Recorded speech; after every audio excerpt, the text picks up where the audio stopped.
The rise in nativism and xenophobia that's going on, I think, as you mentioned, not just in the United States, not just in Britain, but it seems what's across Europe at the moment. Everywhere. Where do you see it going in Europe, specifically with the fact that Brexit's on the way, which we will get to, and I like your comment how it's not only a hard Brexit, it's a chaotic Brexit, and we want to get to discussion on that. But do you expect it to grow stronger, and what can we kind of do to try and counteract it at the moment? Yeah, it's getting stronger, and unless the left gets its act together, then the future is very, very frightening for Europe. Look, Europe is history. I don't even need to go into it. Yeah. When it comes to, we've done the xenophobic right-wing populism thing. Yeah. It didn't pan out that well in the end last time, did it? I don't think it did. No. Well. And, you know, I'm not saying it's as bad as it was in the 30s, but there are very disturbing echoes of it. Yeah. And where the main target in the 30s was Jews, today it's mostly Muslims. There are anti-Semitic parties as well. So you've got, I don't know, in Austria, for the first time since the fall of Hitler, the far right are on the verge of taking the presidency. In France, the National Front is the most popular party. They're a far right, anti-immigrant, anti-Muslim party.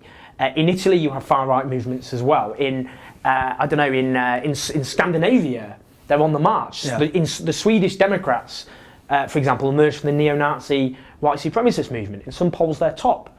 So this is a problem everywhere. In Hungary at the moment, for example, you've got a right-wing authoritarian government which is attacking media freedoms and basic civil rights, and is attacking the rights of LGBT people, Romas, refugees.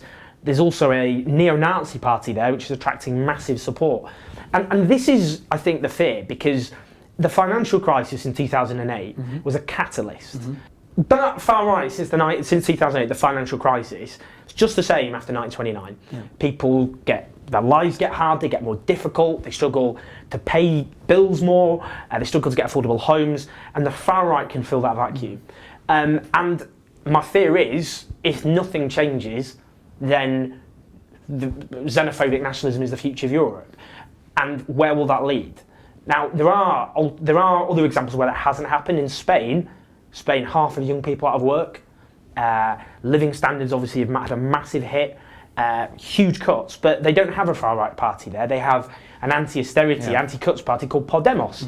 So it's not, it's not inevitable, but unless people with my political persuasions get their act together, communicate in a way that resonates with people, then it's these lot who are going to take over the continent. And if that happens, it was said in 1914, before World War I, that the lamps are going out across Europe, we won't see them lit in our lifetime, and my worry is the lamps are starting to flicker, certainly one by one. And Europe has to learn, it's done this before. We've got to learn the lessons of our past, that when we have economic problems, if we start turning on minorities, if we start indulging in right-wing nationalism, then we will threaten the very underlying principles of what Europe should be about. So it's pretty chilling. It'll be fine though in the end. I just felt like the film. I felt like my head was just slowly going down. I was just starting. I was just going to play some soppy music. music. We're going to end not by rocking the field position. We're going to be cheerful. Yeah, we're going to be cheerful. Corporate media cannot play with them, cannot win with them, cannot coach with them, can't do it. Can't do it. Join the Young Turks. Be the independent media. Get all of our shows commercial free. tytnetwork.com/join. Ooh, I thought that was pretty good.